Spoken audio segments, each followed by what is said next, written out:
Merci, c'est pas Antoine Dosdas, donc c'est Alain Lagrange qui s'exprime. Je voudrais d'abord remercier les organisateurs pour avoir invité l'Ifremer à s'exprimer sur la Méditerranée, que je vais présenter davantage sous une forme de menaces, mais également d'éléments positifs qu'elle peut apporter. Ce que je voudrais vous rappeler avant de commencer, c'est que l'Ifremer, donc l'Institut français de recherche et d'exploitation de la mer que je représente, a été créé en 1984. Et donc c'est un établissement public de recherche scientifique qui a plusieurs missions. On peut en citer trois. La surveillance du milieu marin, le développement durable des activités marines et la connaissance des océans et de ses ressources.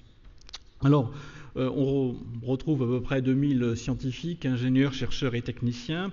Et donc là, c'est en tant que scientifiques que nous analysons l'état des écosystèmes de la mer Méditerranée, mais également en tant que possesseurs d'un certain nombre d'outils d'investigation sous-marin que nous pouvons suivre l'évolution de cette mer. J'en dirai deux mots. Donc, étant donné ces attributions institutionnelles, c'est bien à la gestion durable du patrimoine que l'Ifremer est profondément attaché.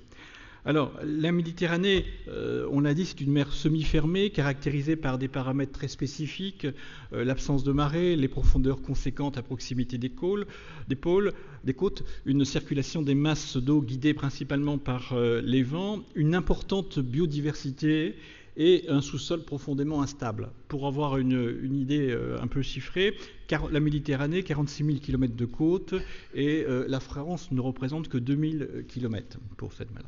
Alors, on peut évaluer la Méditerranée, un patrimoine menacé, on peut évaluer les différentes pressions auxquelles elle est soumise. On pense d'abord à l'important trafic maritime, dont celui des hydrocarbures, donc source potentielle de pollution.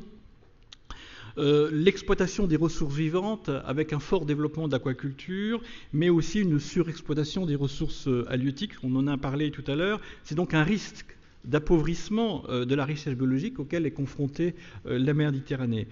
Et puis, on l'a dit également, les pressions démographiques et anthropiques qui sont particulièrement fortes et croissantes sur l'ensemble de ces rivages.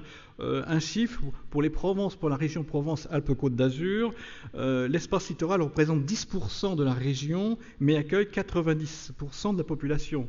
Je crois que le plan bleu a dit que 60% des eaux urbaines sur l'ensemble de la Méditerranée sont rejetées sans épuration préalable dans la Méditerranée. Donc on voit un risque relativement important. Mais si la Méditerranée est menacée, elle peut être considérée comme menaçante également. Et là, on peut penser tout de suite aux aléas géologiques qui peuvent se traduire par des séismes et donc des tsunamis qui vont perturber les édifices du littoral, son patrimoine.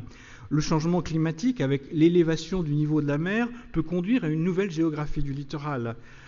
Une variation un peu à la fois de la température, mais également une acidification de l'eau de mer peut conduire à un impact plus érodant, c'est vrai, de ce milieu sur l'ensemble des édifices.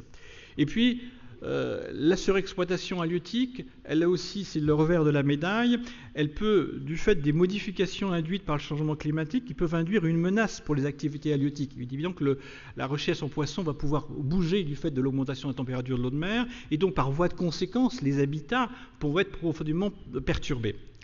Alors, l'Ifremer est implanté sur 4 sites en Méditerranée, Toulon, Sète, Montpellier et Corse, mais les différents sites sont surtout orientés sur l'intervention sous-marine et notamment nous avons un certain nombre d'outils comme le Nautile qui va descendre jusqu'à 6 000 mètres de profondeur, de robots comme le Victor 6000 qui ont d'habitude des activités scientifiques, c'est-à-dire effectuer des mesures in situ, filmer, prélever des échantillons pour des analyses, mais également qui peuvent être utilisés pour des fins archéologiques ou de protection ou de suivi de l'évolution du patrimoine.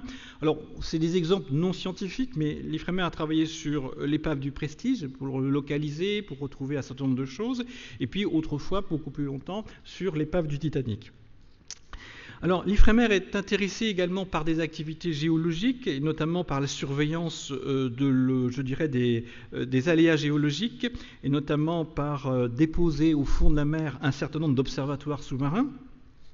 Et puis l'autre souci aussi de l'IFREMER, c'est également, on l'a dit, la contamination de la mer Méditerranée, où effectivement on suit jour après jour sur tout le littoral, sur les 46 000 km du littoral méditerranéen, en accord avec un certain nombre de pays, l'évolution de cette contamination chimique au mercure, au cadmium, aux pesticides, et de plus en plus on trouve par exemple maintenant un certain nombre de substituants pharmaceutiques qui se diluent tant bien que mal dans la mer Méditerranée.